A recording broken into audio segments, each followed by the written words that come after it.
The kitchen was suffocating with more than just the Texas heat when Florence Carter's husband walked in that morning and told her she looked like a dried-up creek bed, all her beauty having evaporated years ago.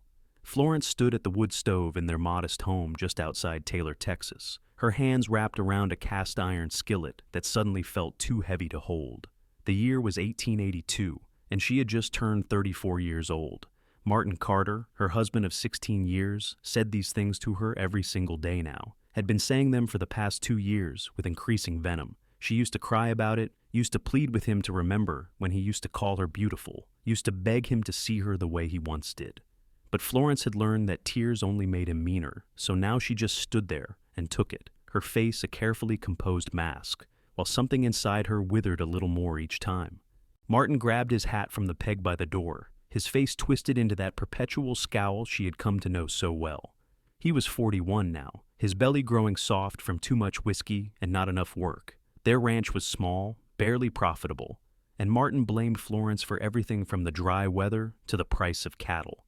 "Going into town," he muttered. "Try not to let yourself go even more while I'm gone." The door slammed behind him, and Florence finally let out the breath she had been holding. Her hands were shaking as she set down the skillet. She walked to the small mirror hanging near the wash basin and studied her reflection with critical eyes. Were the lines around her eyes really that deep? Was her brown hair, pulled back in its simple bun, really so dull and lifeless? She touched her face with tentative fingers, searching for the girl Martin had courted all those years ago, the girl he had promised to love forever. She could not find her anymore. Florence turned away from the mirror and busied herself with the morning chores. There were chickens to feed, eggs to collect, bread to bake, and laundry to scrub. The work never ended on a ranch, even a struggling one. Martin had let most of their ranch hands go over the past year, claiming they could not afford them, though he seemed to have plenty of money for whiskey at the saloon. That left Florence to pick up much of the slack, her hands growing rough and calloused from work that should have been done by hired men. By midday, Florence needed supplies from town. They were out of flour, and she needed thread to mend Martin's shirts, though she wondered why she bothered. She hitched up their old mare to the wagon, a task that took her longer than it should have, because Martin had never taught her properly, preferring to keep her dependent on him for everything. The ride into Taylor took nearly an hour. The town was small but growing, with a main street lined with wooden buildings that seemed to shimmer in the relentless Texas sun. Florence tied up the mare outside the general store and smoothed down her plain brown dress, suddenly conscious of how shabby she must look compared to some of the other women in town. Inside the store, she gathered her supplies quickly, keeping her head down and avoiding conversation. The storekeeper, Mr. Walsh, was kind enough to her, but she could feel the pity in his eyes every time she came in. Everyone in Taylor knew that Martin Carter was a hard man, and everyone knew that Florence bore the brunt of it. She was counting out her coins at the counter when the door opened behind her, letting in a blast of hot air and the jingle of spurs. Florence did not turn around, focused on making sure she had enough money for everything she needed. "Afternoon, Mr. Walsh," a warm, deep voice said behind her. "I need to place an order for supplies to be delivered out to the Davidson Ranch." "Of course, Mr. Dalton," the storekeeper replied cheerfully. "Let me just finish up with Mrs. Carter here." Florence felt rather than saw the man step closer, waiting his turn patiently. She fumbled with her coins, her fingers suddenly clumsy under the awareness of someone standing so near. One of the coins slipped from her grasp and rolled across the wooden floor, spinning in a lazy circle before coming to rest near a pair of well-worn boots. "Allow me," the voice said, and Florence watched as a tanned hand reached down to retrieve her coin. When she finally looked up, her breath caught in her throat. The man standing before her was tall, with broad shoulders and a lean, muscular build that spoke of hard work and long days in the saddle. He wore typical ranch hand clothing, denim pants, and a worn cotton shirt with the sleeves rolled up to reveal strong forearms. But it was his face that struck her most. He had warm brown eyes that crinkled at the corners, a strong jaw shadowed with stubble, and a genuine smile that transformed his entire face. He looked to be in his mid-30s, maybe a year or two older than Florence herself. "Here you are, madam," he said, holding out her coin. His voice was gentle, respectful, and when their fingers touched briefly as she took the coin, Florence felt an unexpected flutter in her chest that she had not felt in years. "Thank you," she managed to say, her voice barely above a whisper. "My pleasure," he replied. And then he did something that shocked her. He looked directly at her, really looked at her, and his smile widened. "That is a lovely color on you, madam. Brings out the gold in your eyes." Florence blinked, certain she had misheard. Her dress was plain brown calico, nothing special, and nobody had complimented her appearance in so long that she had forgotten what it felt like. She felt heat rise to her cheeks, and she quickly turned back to Mr. Walsh to complete her transaction, her heart beating far too fast. As she gathered her packages, she could feel the stranger's eyes on her, but not in an uncomfortable way. When she finally worked up the courage to glance back at him, he tipped his hat to her with that same warm smile. "Have a good day, madam," he said. Florence hurried out of the store, her arms full of packages and her mind in complete turmoil. She loaded everything into the wagon with shaking hands, trying to understand why a simple kindness from a stranger had affected her so deeply. It was just a compliment, nothing more. But as she drove the wagon back toward home, she found herself thinking about those warm brown eyes and that genuine smile, and for the first time in 2 years, she felt something other than resigned despair. Martin was drunk when she got home, sprawled in his chair with a bottle in his hand. He looked at her packages with disgust. "Spending my money again?" he slurred. "You are getting more useless every day. Look at you, hair all a mess, face all red from the sun. You look like an old washerwoman." Florence put the packages away in silence, but something was different now. That stranger's kind words had awakened something in her, a tiny spark of defiance that whispered she was not as worthless as Martin wanted her to believe. She went about her evening chores with her head held a little higher, and when she caught her reflection in the mirror later that night, she tried to see herself through the stranger's eyes instead of Martin's. Maybe, just maybe, she was not as old and used up as her husband claimed. The next few weeks passed in their usual dreary pattern. Martin drank, criticized, and occasionally disappeared into town for days at a time. Florence worked from sunup to sundown, keeping the ranch running through sheer force of will. But now, when Martin hurled his daily insults about her fading looks and advancing age, Florence found herself remembering a stranger's kind eyes and warm smile. It became a sort of talisman for her, a secret bit of proof that she was still a woman worth noticing. She found herself taking a bit more care with her appearance, even though she knew Martin would never notice or appreciate it. She pinned her hair a little more carefully, choosing a slightly less worn dress when she could. These were small acts of rebellion, tiny ways of asserting that she still had value, that she was not the worthless hag Martin claimed she was becoming. It was on a scorching afternoon in late July when Florence saw the stranger again. She had ridden into Taylor to pick up medicine for one of their horses that had gone lame.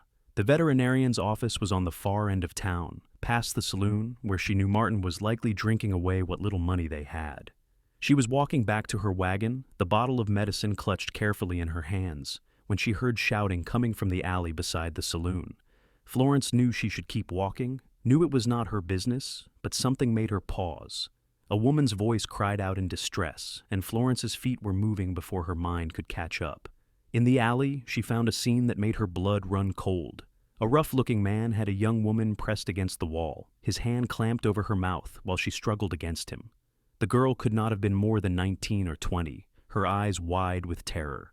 "Let her go!" Florence shouted before she could think better of it. The man turned to her with a snarl, revealing a scarred face and mean eyes.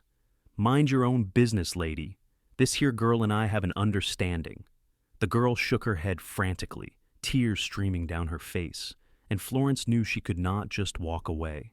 She gripped the medicine bottle tighter, ready to use it as a weapon if she had to, even though her hands were shaking. "I said let her go," Florence repeated, trying to keep her voice steady. "Or I will scream loud enough to bring every man in that saloon running." "You are making a big mistake," the man growled, but he released the girl, shoving her roughly toward Florence. The girl stumbled, and Florence caught her, nearly dropping the medicine bottle in the process. The man took a threatening step toward them both, his fists clenched, and Florence realized with a sinking heart that she had overestimated her ability to handle this situation. She pushed the girl behind her, her mind racing for a way out of this. "I believe the lady asked you to leave," a familiar deep voice said from the mouth of the alley.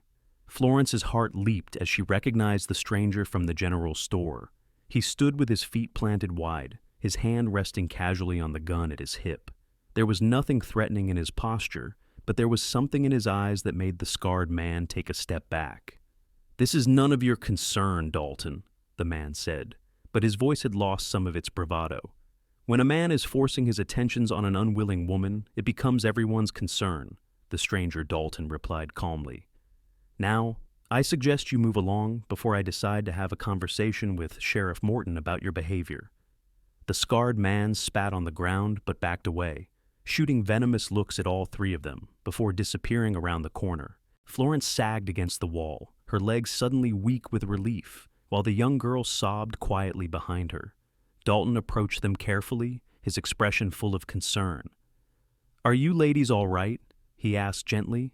"Yes, thank you," Florence managed to say. She turned to the girl, who was trembling like a leaf. "Are you hurt?" The girl shook her head. "No, madam, thank you. Thank you both so much. I do not know what he would have done if you had not come along." "Do you have somewhere safe to go?" Dalton asked the girl. "I work at the hotel," she said shakily. "I was just taking a shortcut back from the market when he grabbed me." "Let me escort you there," Dalton offered. "And you too, madam," he said, looking at Florence. "I want to make sure you both get where you are going safely." Florence wanted to protest that she could take care of herself, but the truth was her hands were still shaking, and her heart was still racing. She nodded gratefully. Dalton walked between them as they made their way back to the main street, his presence solid and reassuring. He saw the young girl safely into the hotel, waiting until she was inside before turning his full attention to Florence. "That was a very brave thing you did," he said quietly, "and very foolish." Florence felt a flash of indignation. "Was I supposed to just walk by and let him hurt her?" "No," Dalton said, and there was admiration in his eyes. "But you could have been hurt yourself. That was Jake Morrison. He is trouble, always has been." "I could not just do nothing," Florence said, lifting her chin defiantly. Dalton studied her for a long moment, and Florence felt that same flutter she had felt the first time she met him. This close, she could see that his eyes were not just brown, but had flecks of gold in them. He had a small scar above his left eyebrow, and sun-weathered skin that spoke of years working outdoors. "No, I suppose you could not," he finally said, a slight smile tugging at his lips. "You have the kind of heart that cannot ignore someone in need. That is a rare quality, Mrs. Carter." He remembered her name. For some reason, that small fact made Florence's pulse quicken. "You know who I am?" she said. "Small town," Dalton replied. "And I asked Mr. Walsh after you left his store that day." Florence did not know what to say to that. Why would he have asked about her? She was just a married woman, nothing special, certainly not the kind of woman who should be having this kind of conversation with a stranger. "I should get home," she said awkwardly. "My husband will be wondering where I am." Something flickered across Dalton's face at the mention of her husband, something that looked almost like disappointment, but it was gone so quickly, Florence thought she might have imagined it. "Of course," he said, stepping back to give her space. "Let me at least walk you to your wagon." They walked in silence, and Florence was acutely aware of him beside her, tall and solid, and somehow making her feel safer than she had felt in years. When they reached her wagon, Dalton helped her up onto the seat with a steadying hand at her elbow. "Thank you again," Florence said, looking down at him, "for helping that girl, and for helping me." "Any decent man would have done the same," Dalton said, but his eyes never left hers. Then, just as she was about to pick up the reins, he spoke again. "Mrs. Carter?" "Yes?" "I hope you do not mind my saying so, but you are growing more beautiful every time I see you. That courage and compassion just makes your natural beauty shine even brighter." Florence felt her breath catch, felt heat flood her cheeks. She opened her mouth to respond, but no words came out. Dalton smiled, tipped his hat to her, and stepped back. "A safe travels home, madam," he said. Florence drove out of town in a daze, her mind replaying his words over and over. "You are growing more beautiful every time I see you." It was the exact opposite of what Martin told her every single day. Martin said she was withering, fading, becoming uglier with each passing year. But this stranger, this man named Dalton, looked at her and saw beauty that was increasing, not diminishing. She knew it was dangerous to put so much weight on the words of a man she barely knew. She knew it was wrong to feel this flutter of excitement, this warming in her chest every time she thought of him. She was a married woman. She had taken vows before God and the community. But oh, it felt so good to be seen as something other than a burden, to be valued instead of degraded. When she got home, Martin was passed out in his chair, the bottle empty beside him. Florence went about her chores mechanically, but her thoughts were far away, lost in the memory of warm brown eyes and words that had made her feel human again. Over the following weeks, Florence found herself going into Taylor more often than necessary, always with some excuse about needing supplies or checking on something. She told herself she was not hoping to run into Dalton again, but her heart would leap every time she heard the jingle of spurs or saw a tall figure in the distance. She did see him again, of course. Taylor was small enough that avoiding someone was nearly impossible. Each time, he greeted her with that same warm smile and genuine respect that made her feel valued. He never said anything inappropriate, never stepped over the line of propriety, but there was something in the way he looked at her that made Florence feel like the most important person in the world. Once she met him at the general store again, and he insisted on carrying her packages out to her wagon, despite her protests that she could manage. As he loaded the supplies, he asked her about her life, actually seeming interested in her answers. Florence found herself telling him about the ranch, about the struggles to keep it going, carefully leaving out the parts about Martin's drinking and cruelty.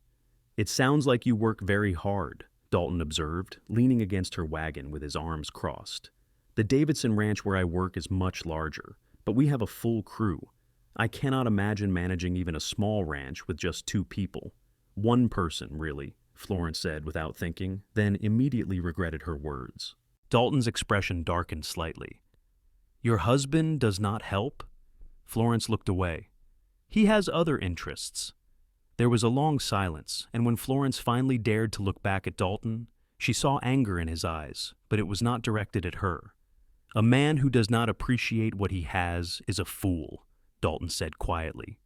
Florence felt tears prick at her eyes and blinked them back quickly. She could not cry here, in the middle of town, where anyone might see. She could not let anyone know how deeply unhappy she was, how desperately lonely, how much Martin's daily cruelty was wearing her down to nothing. "I should go," she said, her voice tight.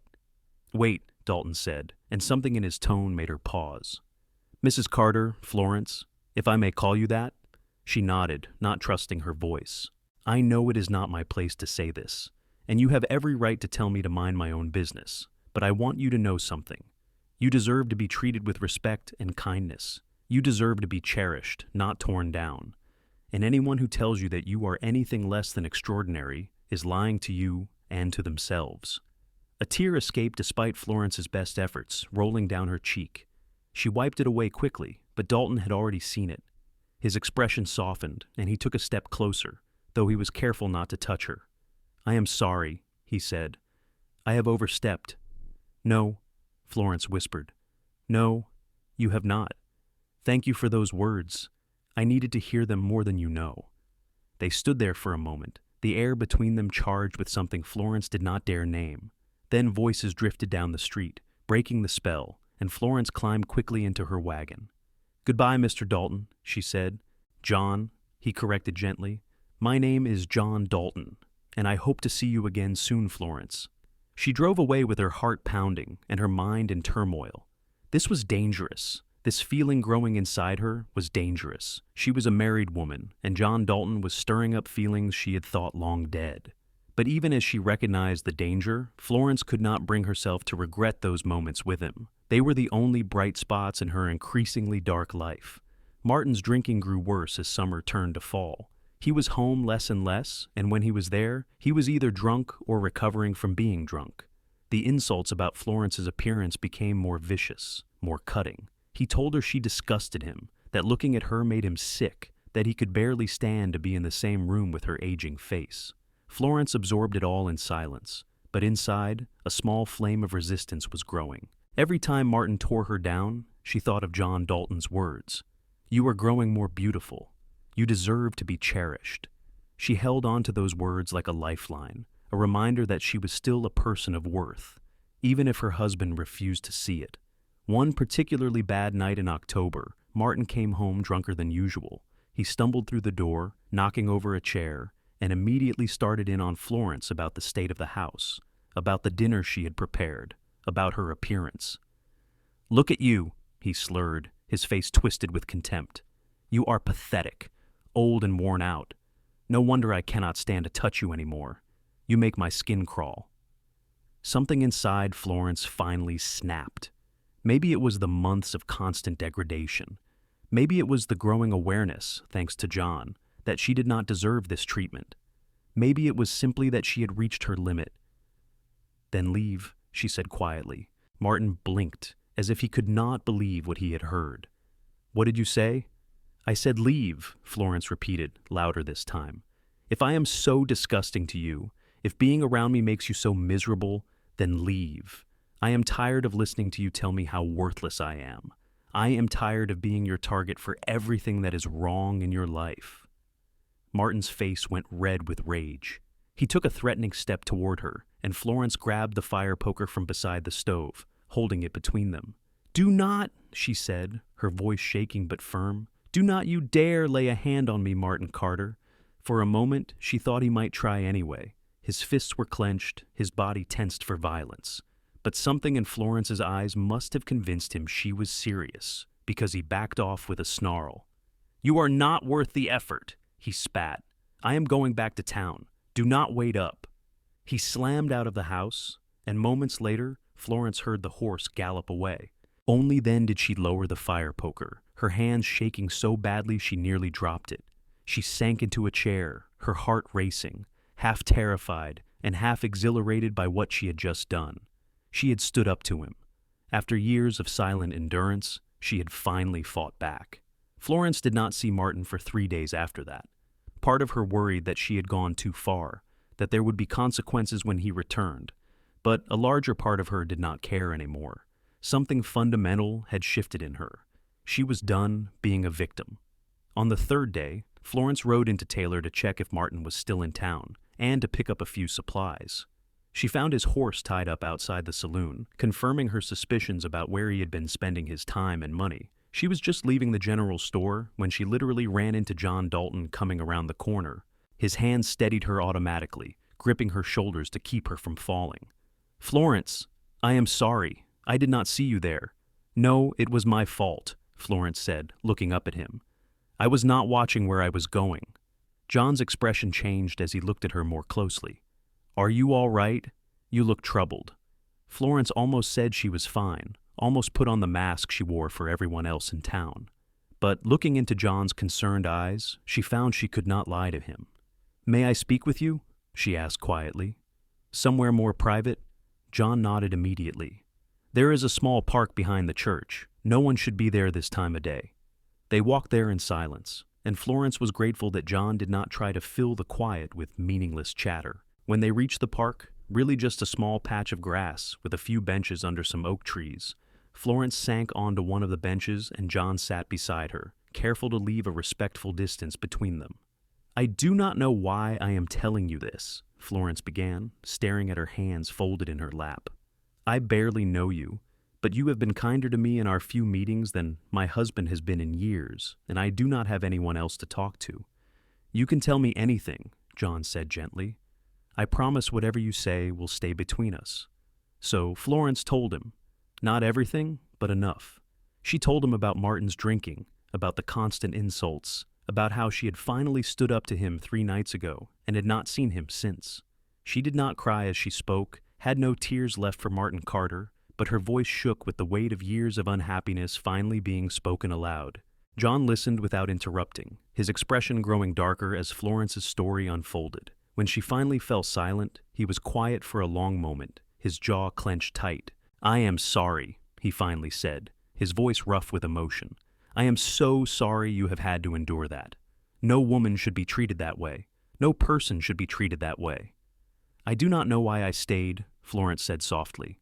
"I should have left years ago." "It is not that simple," John said. "Leaving a marriage, even a terrible one, is complicated. There are legal issues, social consequences, financial concerns. I understand why you stayed. But Florence, you do not have to keep staying." Florence looked at him sharply. "What do you mean?" "I mean that you have options," John said carefully. "Texas law allows for divorce in cases of cruel treatment or abandonment. If Martin is spending days at a time away from home, If he is not contributing to the running of the ranch, that could be considered abandonment, and the cruel treatment speaks for itself. I could not, Florence whispered. The scandal would be enormous. I would be ruined. You are already suffering, John pointed out. The question is whether the suffering you know is better than the unknown future you could have, a future where you are free to live your life without someone constantly tearing you down. Florence wanted to argue, but the idea had taken root in her mind. Could she really leave Martin? Could she really seek a divorce, face down the gossip and judgment, and start over somewhere? I am afraid, she admitted. That is understandable, John said. But Florence, I have to tell you something, and I hope it does not frighten you or make you uncomfortable. Florence turned to look at him fully, her heart suddenly racing. John met her eyes directly, his expression open and honest. I have feelings for you. I know I should not. I know you are married. But from the first moment I saw you in that general store, something in me recognized something in you, and every time I have seen you since, those feelings have only grown stronger. Florence's breath caught. She had sensed something between them, but hearing him say it aloud made it real in a way that was both terrifying and thrilling. I am not telling you this to pressure you or to make your situation more complicated, John continued. I am telling you because I want you to know that if you decide to leave your marriage, you would not be alone. I would be here for you in whatever capacity you needed, as a friend, as support, or, if you were willing, as something more. John, Florence breathed, not sure what else to say. You do not have to respond now, John said quickly. You do not have to respond at all if you do not want to. I just needed you to know that someone sees you, truly sees you, and thinks you are remarkable. Someone thinks you are growing more beautiful every single day, inside and out, and that someone would be honored to stand by your side if you will let him. Florence felt tears streaming down her face, but they were not tears of sadness. They were tears of relief, of hope, of feeling seen and valued for the first time in years. I have feelings for you too, she whispered. I have tried not to, but I do. John's face lit up with such joy that it took Florence's breath away. He reached out slowly, giving her time to pull away, and gently wiped the tears from her cheeks with his thumbs. Then we will figure this out, he said. Together. Whatever you decide to do, wherever you decide to go, I will be here. They sat there in that little park for over an hour, talking about everything and nothing.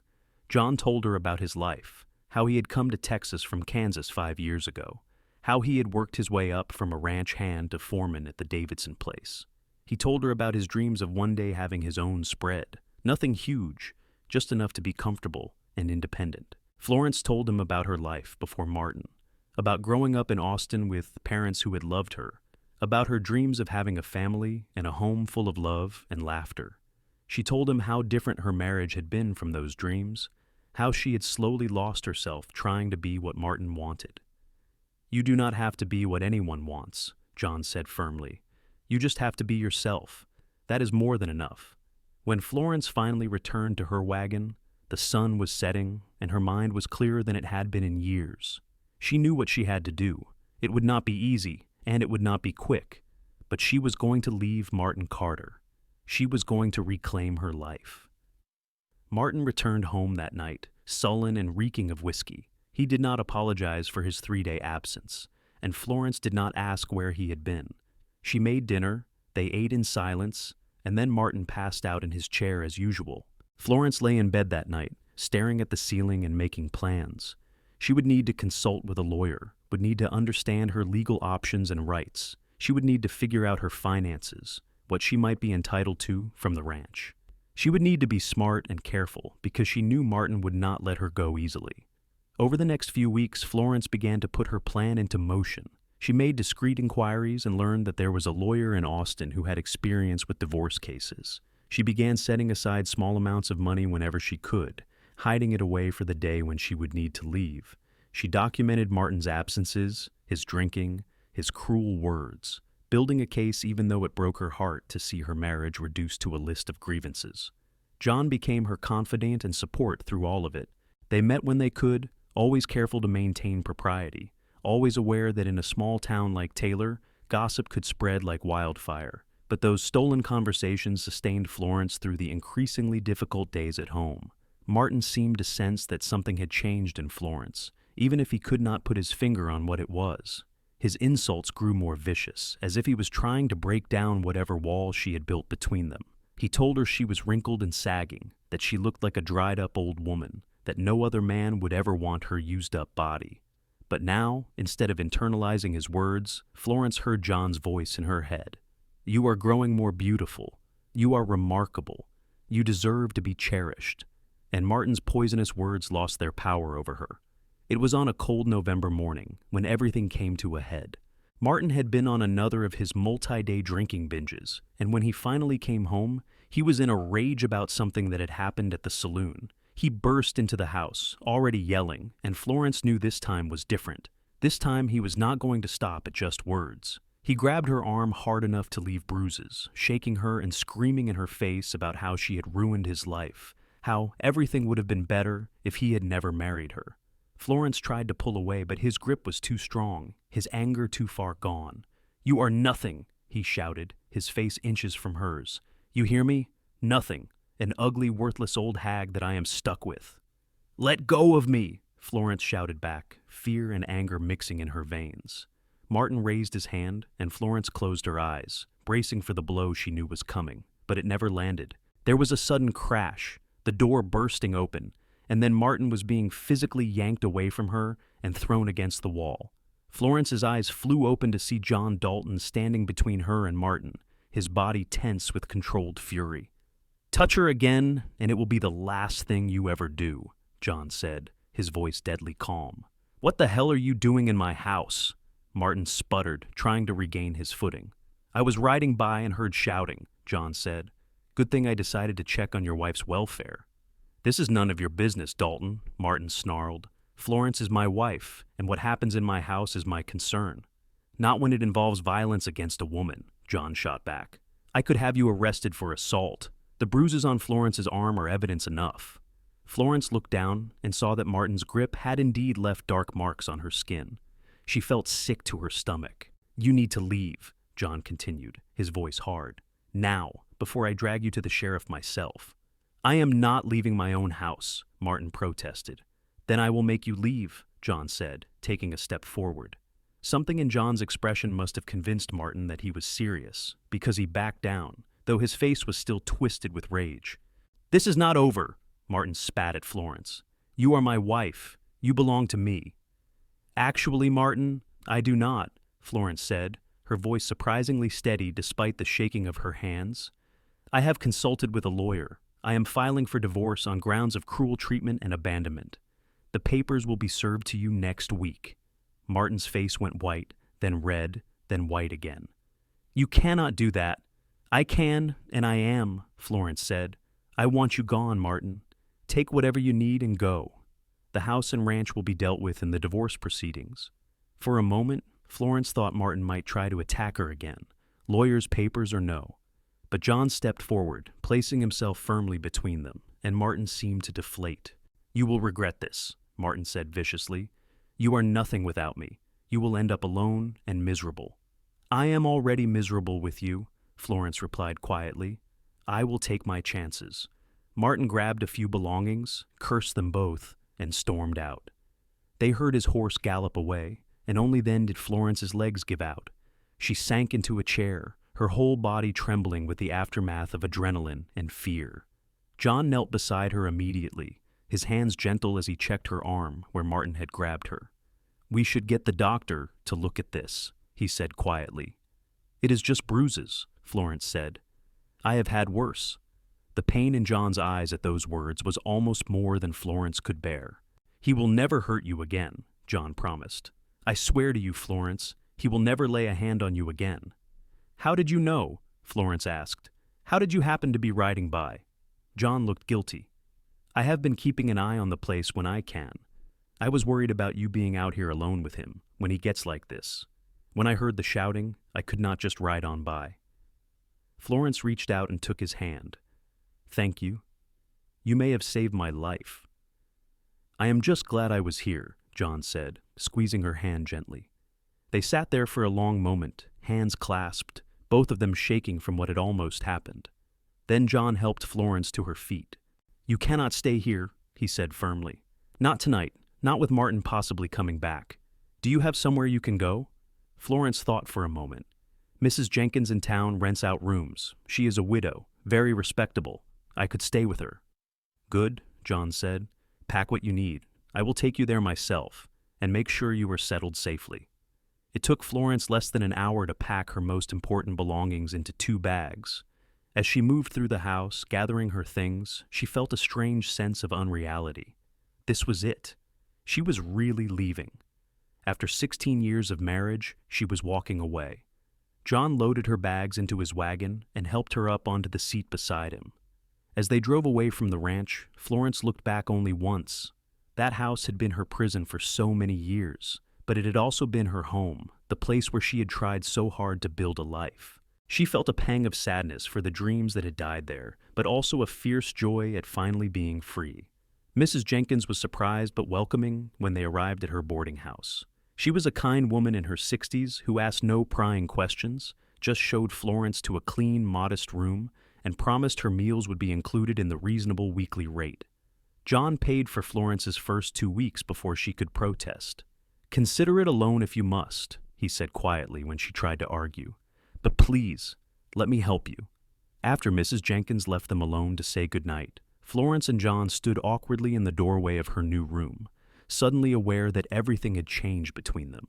Florence was still technically married, but she was no longer living with her husband. She was free in a way she had not been in years, but also vulnerable and uncertain about the future. "Thank you," Florence said softly, "for everything. I do not know what I would have done without you." "You would have found a way," John said with certainty. "You are stronger than you know, Florence Carter. But I am glad I could be here to help." He reached out and gently touched her cheek, his thumb tracing the line of her jaw. "You truly are beautiful, you know. I hope someday you will be able to see yourself the way I see you." Florence leaned into his touch, her eyes closing. "I am starting to," she whispered.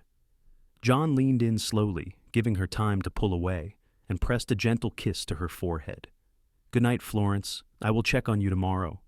The next few weeks were a whirlwind of legal proceedings and social upheaval. News of Florence's separation from Martin spread through Taylor like wildfire. Some people were supportive, particularly the women who had witnessed or experienced Martin's cruelty themselves. Others were scandalized, believing that a wife should endure whatever her husband dishes out. Florence held her head high through all of it, refusing to be shamed for choosing her own well-being. The lawyer she had consulted in Austin came to Taylor to handle her case, a stern-faced man named Mr. Pemberton, who seemed to take personal offense at Martin's treatment of his client. Martin contested the divorce at first, not because he wanted Florence back, but because he wanted to maintain control. But when Mr. Pemberton presented evidence of Martin's prolonged absences, his failure to contribute to the ranch's upkeep, and the bruises on Florence's arm from his assault, along with testimony from several townspeople about Martin's drinking and verbal abuse, the judge was not sympathetic to Martin's arguments. The divorce was granted on a cold day in December, just 3 days before Christmas. Florence was awarded the house and ranch, since she had been the one actually running it for the past several years, along with a small monetary settlement. Martin was ordered to stay away from Florence and the property. Florence walked out of that courthouse a free woman, her maiden name restored to her.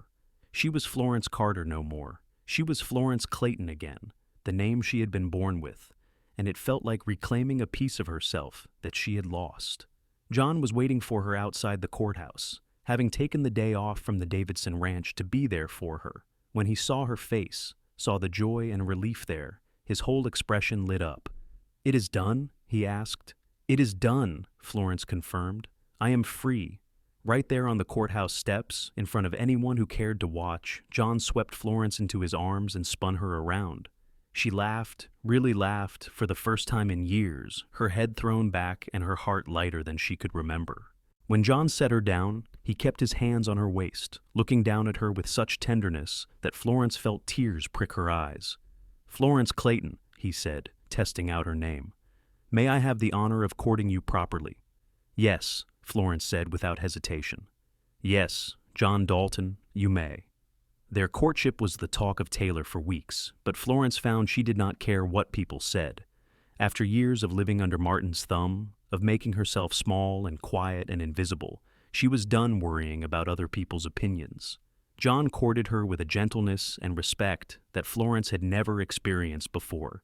He brought her flowers picked from the winter-blooming plants on the Davidson ranch. He took her to church socials and town dances, proudly introducing her as the woman he was courting. He helped her repair and improve the ranch, bringing along some of the Davidson hands on his days off to fix fences and buildings that Martin had let fall into disrepair. But more than any of that, John talked to her. He asked her opinions, listened to her ideas, treated her as an equal partner in every conversation. He never once commented on her age or appearance, except to tell her how beautiful she looked. And when Florence caught her reflection in the mirror now, she was startled to see that she did look different. The lines around her eyes looked like smile lines rather than worry lines. Her face had color and life to it. She held herself differently, with confidence and grace. John had been right. She was growing more beautiful, but not because her physical appearance had changed so dramatically. It was because she was finally being allowed to be herself, to shine from within, and that inner light transformed everything about her. By the time spring arrived, bringing with it wildflowers and warm breezes, John and Florence had fallen deeply, completely in love. They spent every moment they could together, talking about their hopes and dreams, learning each other's hearts and minds and souls. It was on a warm evening in April, as they sat on the porch of Florence's ranch house watching the sunset, that John took her hand and got down on one knee. "Florence Clayton," he said, his voice thick with emotion.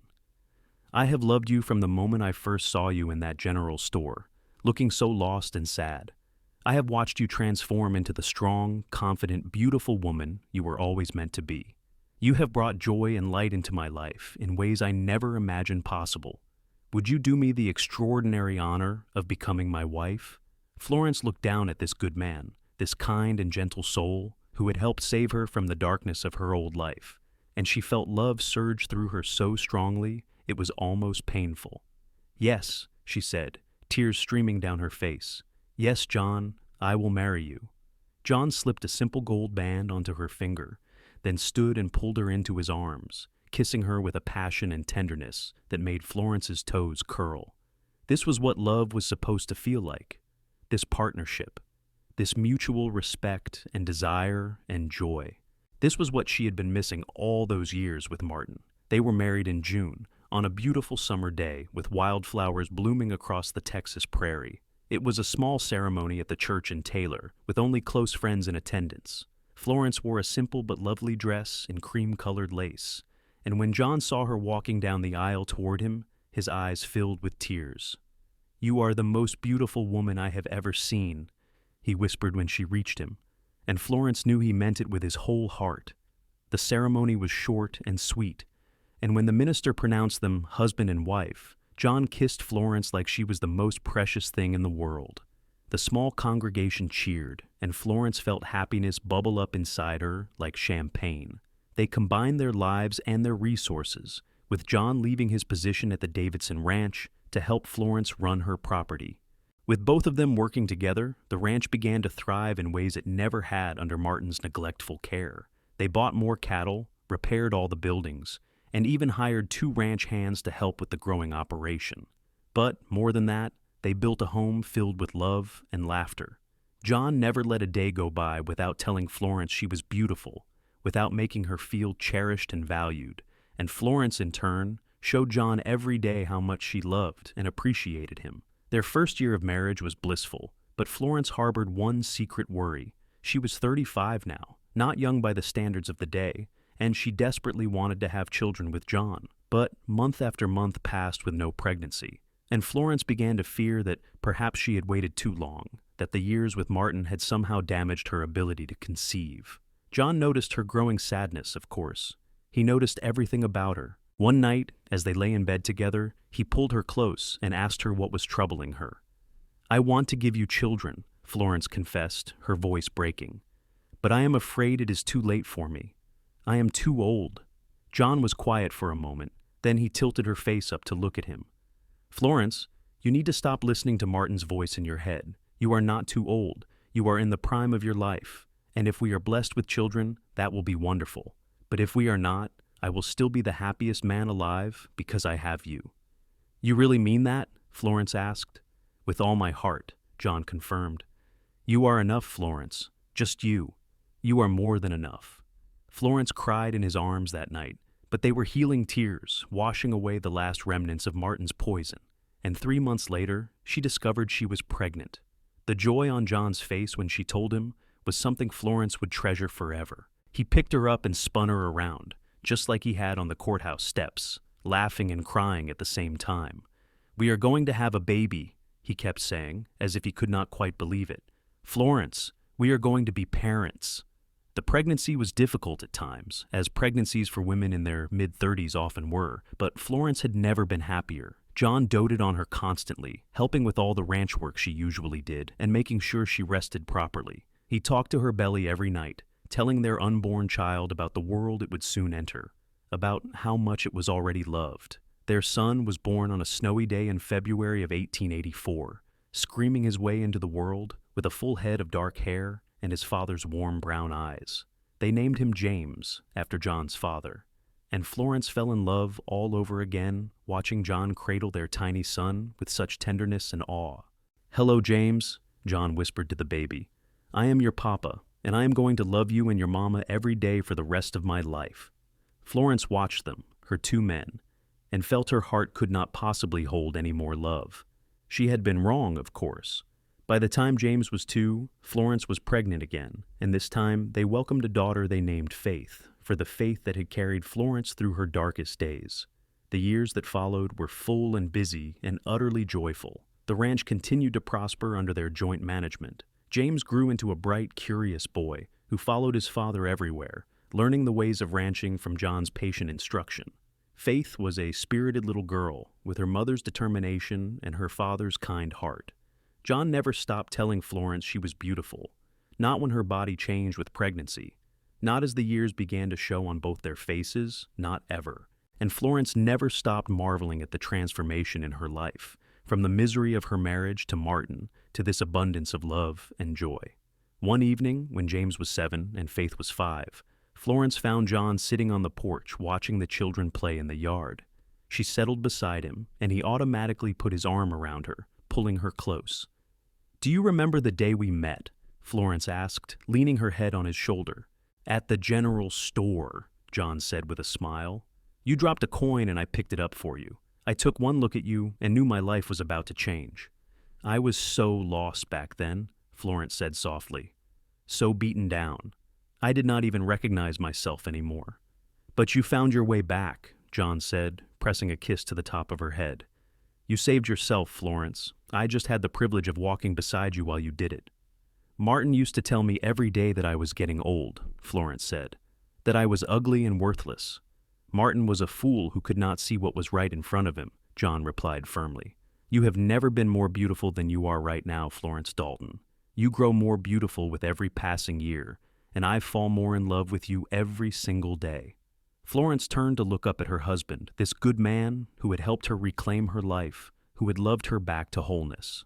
"I love you, John Dalton. Thank you for seeing me when I could not see myself." "I love you too," John said, and then he kissed her, sweet and slow and full of promise. Their children's laughter drifted across the yard, mixing with the sounds of cattle lowing in the distance and the warm Texas breeze rustling through the trees. Florence looked around at the life she had built, at the home filled with love and the future bright with possibility, and she knew that she had finally found what she had been searching for all along. She had found herself, and in doing so, she had found everything. The ranch continued to grow over the years, becoming one of the most successful operations in the area. But what people remembered most about the Dalton Ranch was not its prosperity. It was the love that emanated from the house, the way John looked at Florence like she hung the moon, the way she smiled at him like he was her whole world. It was the way their children grew up secure in their parents' love, the way the family worked together in harmony and support. And if you asked anyone in Taylor what they remembered most about John and Florence Dalton, they would tell you about the morning ritual that everyone knew about. Every single day, without fail, John would tell Florence she was beautiful. And every time he said it, Florence's face would light up like the sunrise, because she knew he meant it with his whole heart. The years passed, bringing with them the usual joys and sorrows of life. They lost beloved friends, weathered droughts and hard winters, celebrated weddings and births within their community. Through it all, John and Florence faced everything together, their love for each other only deepening with time. When James turned 18, he took over more of the ranch operations, proving to have inherited his father's skill with horses and cattle and his mother's head for business. Faith, meanwhile, became a teacher and tailor, bringing education and opportunity to the next generation of children in their town. On their 20th wedding anniversary, John surprised Florence with a trip to San Antonio, leaving the ranch in James's capable hands for a week. They stayed in a fine hotel, dined in restaurants, and spent lazy afternoons walking along the river, holding hands like young sweethearts. One evening, as they sat on a bench watching the sun set over the water, Florence reflected on how different her life was now from what it had been 25 years ago. "Do you know what I think about sometimes?" she said to John. "I think about the woman I was when we met, how hopeless I felt, how certain I was that my life would never be anything but misery." "You were never hopeless," John said gently. "You were surviving. That takes its own kind of strength." "But I was not living," Florence said. "Not really. You taught me the difference, John. You showed me what it meant to truly live, to be loved, to have joy. You gave me back myself." John pulled her closer, his arm around her waist. "We gave each other a second chance, Florence. We both got to start over and build the life we wanted. I am grateful every day that you walked into that general store, that I was there to see you, that we found each other when we needed it most." They kissed as the sun painted the sky in shades of orange and pink, two people who had found love when they least expected it, who had built a beautiful life from the ashes of pain and disappointment. When they returned home from their anniversary trip, they were greeted by their children, now young adults, and the ranch they had built together. Everything felt right, complete, exactly as it should be. Several more years passed, bringing more changes and growth. James married a kind woman named Sarah, and they gave John and Florence their first grandchild, a boy they named John after his grandfather. Faith married a banker from Austin, a good man who treated her with the respect and love she deserved, and they settled nearby so Faith could remain close to her family. Florence, now in her 50s, had indeed grown more beautiful with age, just as John had always insisted she would. Her hair had silver threads running through it now, and there were lines on her face, but they were lines earned from years of laughter and smiling, from a life well lived and full of joy. She carried herself with confidence and grace, secure in who she was and in the love that surrounded her. John, too, had aged, his hair now more silver than brown, his face weathered from decades of working outdoors. But his eyes still lit up every time he looked at Florence, and he still told her every single day that she was beautiful. On a warm spring morning, nearly 30 years after they had first met, Florence was working in her garden when she heard John's familiar footsteps approaching. She turned to see him walking toward her with a small bouquet of wildflowers in his hand, just like he had done countless times before. "Good morning, beautiful," he said, his voice still warm and full of love despite the years. Florence smiled, taking the flowers and rising to kiss her husband. "Good morning, my love." "I was thinking," John said, pulling her close, "about that day we met, about how young and foolish I was, thinking I could just walk up to a married woman and compliment her." "You were not foolish," Florence said, laughing. "You were kind. You saw someone who needed kindness, and you gave it freely. That is who you are, John Dalton. That is who you have always been." "I saw someone extraordinary," John corrected gently. "Someone who deserved to know her own worth. And I thank God every day that I was brave enough to speak up, that you were brave enough to listen." They stood there in the garden, surrounded by flowers and sunshine, holding each other close.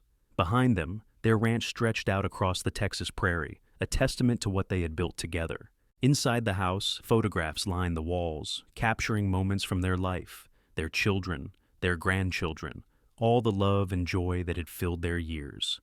"You know," Florence said thoughtfully, "Martin was right about one thing. I did get older. We both did. But he was wrong about everything else. I did not become worthless or ugly or used up. I became exactly who I was meant to be." "You became free," John said softly. "Free to love and be loved, free to shine, free to be yourself without apology. That is the most beautiful thing of all." "Do you really still find me beautiful?" Florence asked, a hint of the old insecurity creeping in. Even now, with all these wrinkles and gray hair? John took her face in his hands, looking at her with such love and adoration that it took Florence's breath away. "Florence Dalton," he said firmly, "you are more beautiful today than you were yesterday, and you will be more beautiful tomorrow than you are today. You are growing more beautiful with every breath you take, every smile you give, every moment we share together. You are the most beautiful woman I have ever known, and that will be true until my very last day on this earth." Florence felt tears stream down her face, but they were happy tears, grateful tears. After all these years, after all the love and life they had shared, his words still had the power to move her, to heal the old scars that Martin had left behind. "I love you," she whispered. "I love you so much, John." "And I love you," he replied, kissing her forehead, her cheeks, her lips. "Today and always, forever and ever." They went back into the house together, hand in hand, ready to face whatever the day would bring. Around them, life continued in its beautiful, messy, joyful way. Their son was bringing the grandchildren by later that afternoon. Their daughter had promised to come for Sunday dinner. The ranch needed attention, as it always did. There were chores to do and work to complete and the endless rhythm of life to maintain. But through it all, one thing remained constant. Every single morning, John would look at Florence and tell her she was beautiful.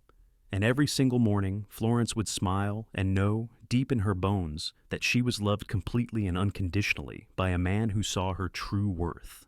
She had started as a woman, broken down by cruelty, told daily that she was worthless and fading. She had become a woman transformed by love, reminded daily that she was precious and growing more radiant with time. And in that transformation, she had discovered that true beauty had nothing to do with youth or flawless skin or the absence of wrinkles. True beauty came from within, from a life lived with courage and love, from the confidence of knowing you were valued and cherished. The years continued to roll by, bringing with them more grandchildren, more joy, more moments of simple contentment. John and Florence grew older together, their bodies slowing, but their love never wavering. They would sit on their porch in the evenings, watching the sunset, paint the Texas sky in brilliant colors, and they would hold hands and remember all they had been through, all they had overcome, all they had built together. And on the morning of Florence's 65th birthday, when John brought her breakfast in bed, along with a bouquet of wildflowers, the first words out of his mouth were the same words he had been saying for over 30 years. "Good morning, beautiful. You are growing more beautiful every single day." Florence looked at her husband, at his silver hair and weathered face, and those warm brown eyes that still looked at her with wonder and love, and she knew with absolute certainty that she was the luckiest woman alive. She had been told she was getting old, fading away, losing her value, but the cowboy had said she was growing more beautiful, and he had spent every day since then proving it to her with his words and his actions and his unwavering devotion. And in the end, it was the cowboy who had been right all along. True beauty did not fade with age. It grew, deepened, became richer and more luminous with every passing year. And Florence Dalton, once Florence Carter, once Florence Clayton, had never been more beautiful than she was in that moment, loved and cherished and valued beyond measure. Their story became legend in Taylor, Texas. People would speak of the woman who had the courage to leave a cruel marriage and the cowboy who had loved her back to life. They spoke of a love that had transformed them both, that had created a family and a legacy of kindness and respect that continued through their children and grandchildren. And they spoke of how, even in their later years, you could still see John Dalton look at his wife with that same expression of wonder and love, and you could still hear him tell her every single day that she was beautiful. Because for John Dalton, it was not just something he said. It was a truth he lived, a promise he kept, a love he demonstrated with every breath. Florence Dalton lived to see her 70th birthday, surrounded by children and grandchildren and great-grandchildren, all of them products of the love she and John had shared.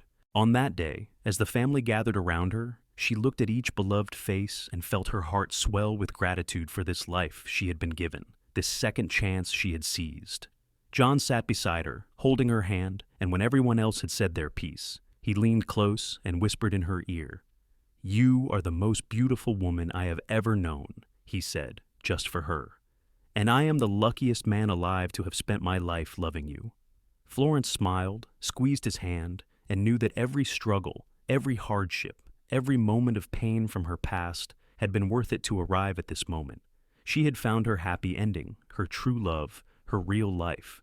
She had found everything she had ever dreamed of, and more. And it had all started with a dropped coin in a general store, and a cowboy brave enough to tell her she was beautiful when she needed to hear it most. The sun set on that birthday celebration with laughter and joy filling the Dalton ranch house. And as the stars came out over the Texas prairie, John and Florence sat together on their porch one more time, holding hands and watching the night sky, content in the knowledge that they had lived a good life, a full life, a life rich with love. Their story was complete, a testament to the power of kindness, the strength of true love, and the unshakable truth that real beauty grows deeper and more radiant with every passing year. It was a story that would be told for generations, inspiring others to have the courage to leave situations that diminish them, to seek the love they deserved, to never give up on the possibility of happiness. And in the end, it was a story with the best possible ending. Two people who found each other when they needed it most, who built a beautiful life together, and who loved each other truly, deeply and completely until their very last days on earth. It was a story of redemption and second chances, of healing and hope, of a woman who reclaimed her worth, and a man who never stopped seeing her beauty. It was, quite simply, a love story for the ages, played out against the backdrop of the Wild West, where anything was possible if you were brave enough to reach for it. And Florence and John Dalton had been brave enough, had been strong enough, had been loving enough to create something extraordinary from the broken pieces of Florence's first marriage.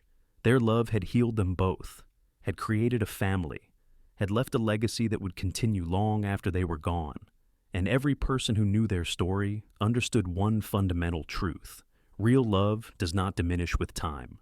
Real love grows, deepens, becomes more precious with every passing year. And real beauty, the beauty that matters, the beauty that lasts, comes not from youth or perfection, but from a life lived with courage, love, and an unshakable belief in your own worth. Florence Dalton had learned that lesson well, taught by a cowboy who saw her true value when she could not see it herself, and she had spent the rest of her life living that truth, secure in the knowledge that she was loved, valued, and yes, beautiful, growing more so with every day that passed. It was everything she had ever wanted, everything she had ever needed, and more than she had ever dared to hope for.